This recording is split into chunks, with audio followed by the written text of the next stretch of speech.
Hi everyone, my name is Charmaine Turpin and I'm here to do my presentation. Hello, Dr. Rich. Hi classmates.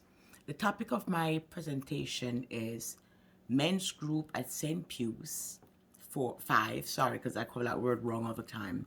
A case study of a parish-based voluntary partner abuse prevention program. I'm going to ask two questions, and I'd like you to comment on the questions at the end of the video. Question number 1. Reasons why do men and women commit intimate partner violence? There's 14 specific risk factors that was identified, which is common amongst both men and women who commit intimate partner violence. I need you to name at least 3 as to why women or men commit intimate partner violence.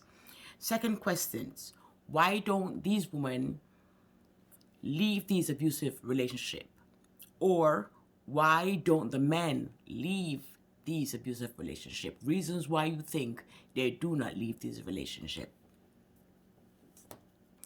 This is a video about Latino men and intervention of intimate partner violence abuse. It's called IPVVA, which is intimate partner violence abuse.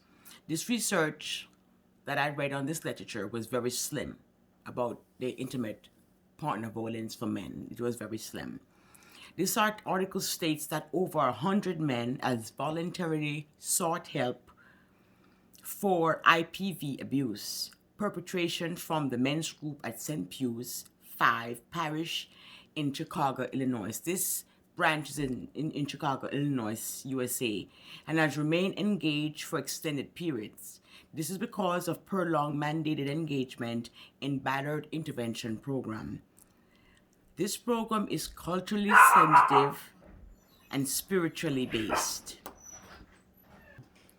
The men at St. Pius stated the reason why they remain engaged in this program. They stated that they were being met with respect by the facilitators. Their experience in the men's group, they felt like they weren't friends.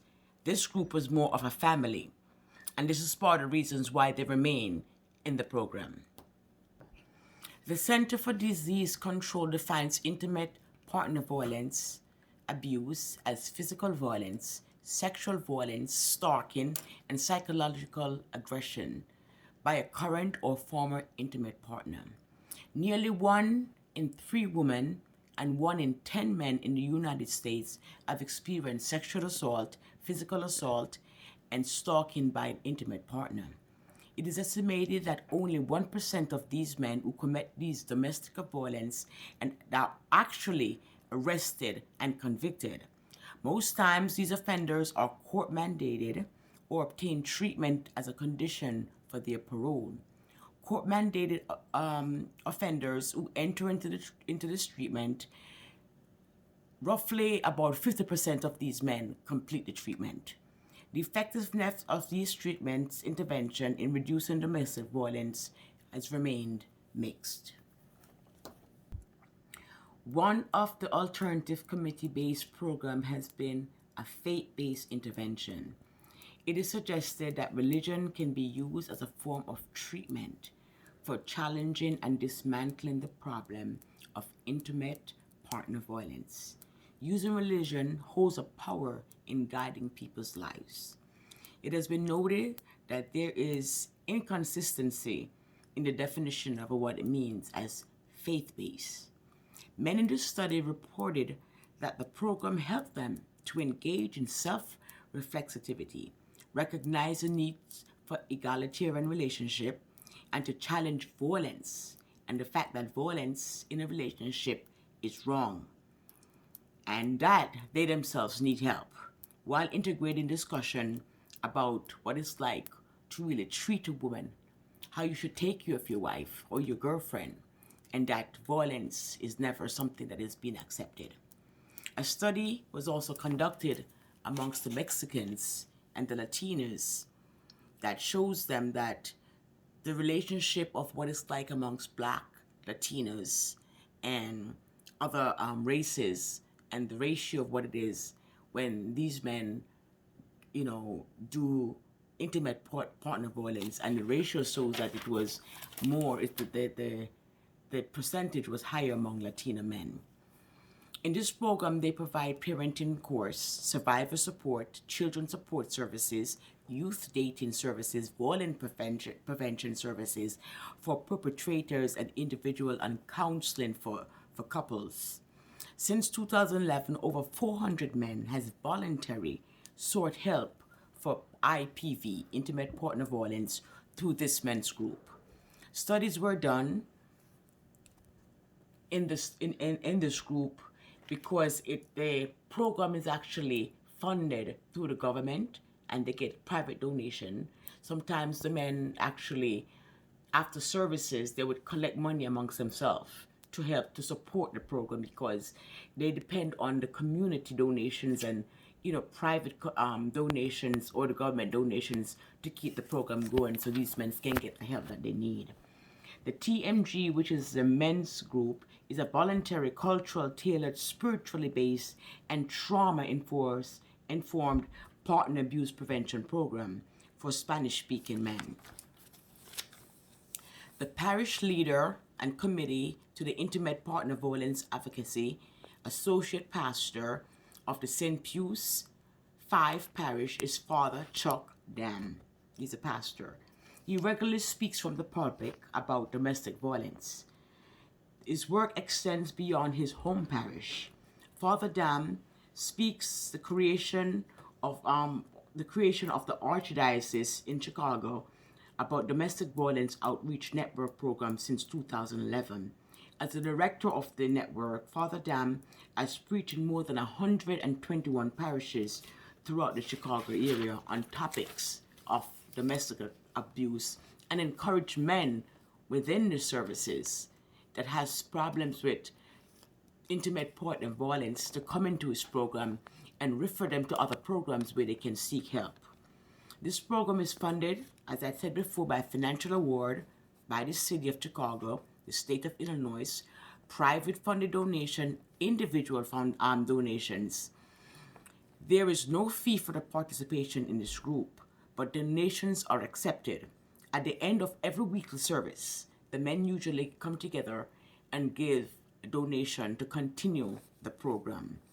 The program does not actively recruit participants to join the program.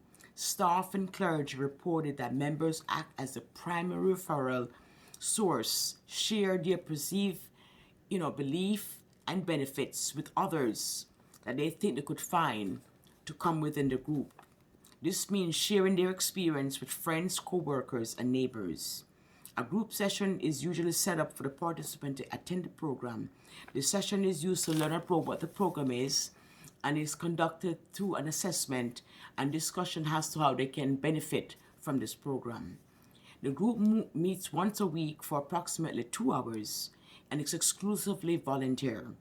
Court-mandated clients, however, they are not prohibited from attending the group.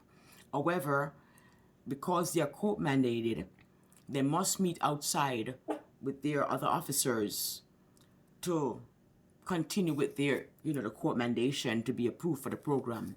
Not all members of the TMC are Catholic or belongs to any religious group. Participants are required to be at least 18 years of age. If they are 17 years old and are committing partner violences, they have youth services and youth programs that serve in a HOPE program for these juveniles. Some of the topics that are being discussed in these meetings are like health and relationship, financial, emotional, psychological forms of abuse, strategies and skills for peaceful, non-violent relationship, support and trust, how you go about support and trust in a relationship. The men's group is open, meaning that a participant can join and rejoin at any time. The topics in the group are repeated, so the men are able, that whatever time they come into the program, they're able to hear the same topics because they're being repeated. And they move about as much as they want. They can stop, they can continue, they can stop coming for 6 months and rejoin again. The neighborhood is comprised primarily of Mexican immigrants, but TMG was designed to be sensitive and unique to the needs of Latino men, regardless of ancestry. 90% of the participants identified as Mexican. However, it is also noted that there's men in the program that are Puerto Ricans, Caribbeans, of Southern and Northern, North Central and American heritage. So that also means there's French that's within it because it's Central and South America.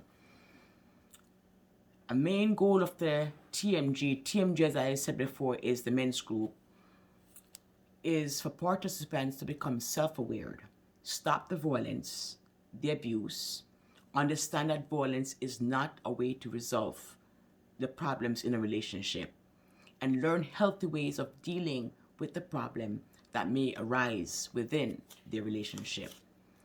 Participants testifies of their experiences in the group. One member state that they're akin to the brotherhood. That's what they call it. They have such a bond in the relationship. They consider it that.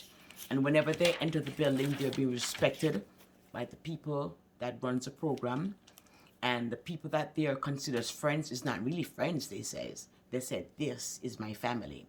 And there's not many programs you can go at where people can come back and say that these people are my family. And you can count on them. One person say you can count on them at your worst times. They're your friends, and we do things together and we help each other. Having a strong community support is critical in this program.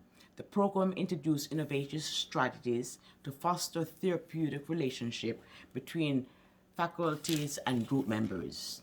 They integrate group-based psychoeducation, cognitive behavior therapy, individual counseling, techniques of motivational interviewing, trauma-informed care, and techniques of the 12-step philosophy through a culturally focused and spiritually based lens. This is not a one-size-fits-all model. It is known how similar or different the men serve. It is not really known how similar or different the men serve compared to those that are court-mandated. There may be or may not be differences in readiness or change, prior tactics of the abuse perpetrated, severity of violence, substance abuse, mental health history, or other areas. It is not known the similarities for the men that just come voluntarily in the program or for those that are court-mandated, how well and effective the treatment plan within the program works for them. Further work is undergoing to further investigate the differences and the similarities. What I like about the article is that there's a quote that resonates with me. It says, religion can be understood as an expression of faith, whereas spirituality can be understood as a personal experience of sacrifice and divine. That really resonated with me with the article. And what I liked about the article is that it actually goes about telling you how they try to help these men seek help. Because before, men would abuse their wives, do things, go to jail, get committed, and there was no real help out there for them. They would come back into the relationship after serving time or go on probation and go back into the relationship and re-abuse their wife. At least they have programs here now that is really helping these men. So having articles that teaches these men that violence is not the solution and that there's help for them and there's treatment facilities you can go into that can actually help you. The article further goes on that they hope that this article will encourage the research and innovation and for voluntary and other volunteer programs to approach and intervene with men who have acted abusively against their intimate partner so that society may effectively reduce the occurrences and the impact of this important social issue, that men will come forward. Women are also involved in these domestic violence. It's not just the men, there's also women, but that there's help for them and they can get help. Reading this article and the testimonies from the participants are encouraging, and I think is encouraging to other men who would seek help in joining these groups. Something that surprised me in the article is that it says the treatment facility is actually for Latinos, and I noticed that there were Caribbeans in it. Central and South Americans, people of French descent, which I think is nice. So even though they have it for Latinos, at least they welcome other nationality within the program, which I think was very nice. A little that I considered a little ethical dilemma to me was, that says there's no one has to pay anything to be in this program, and it's a voluntarily stuff. It's your voluntarily. Some of these guys, after they serve time or get, locked up, some guys lose their job or they're abusive and they drink too much or lose their job. They don't have money, or they find themselves, their wife kicked them out. They're homeless. So if they're, getting money from the government and they have volunteer that's giving money, or private sectors that's giving them money financially, I just find it a little hard that the guys come together to collect money at the end of each sessions to help continue the program. Not everybody really can give, and I know, that at times if you're not able to give, you're being looked upon most time by others that, okay, we are always giving. Why are you not giving? So I don't think that should be something that should be a part of it. If they're going to collect something, let it be something that's done once a month. So it doesn't become a strain to the guys. But collecting after each meeting, I think is a little, too much. Maybe once a month for those who can afford. If not, just do it privately so no one has to see that you're doing it, so no one has to feel uncomfortable if they can't give anything. I hope you enjoyed this video. I hope it wasn't too lengthy, and the 2 questions I asked, hopefully you make your comment. I appreciate you listening. Thank you all. Enjoy the rest of your day.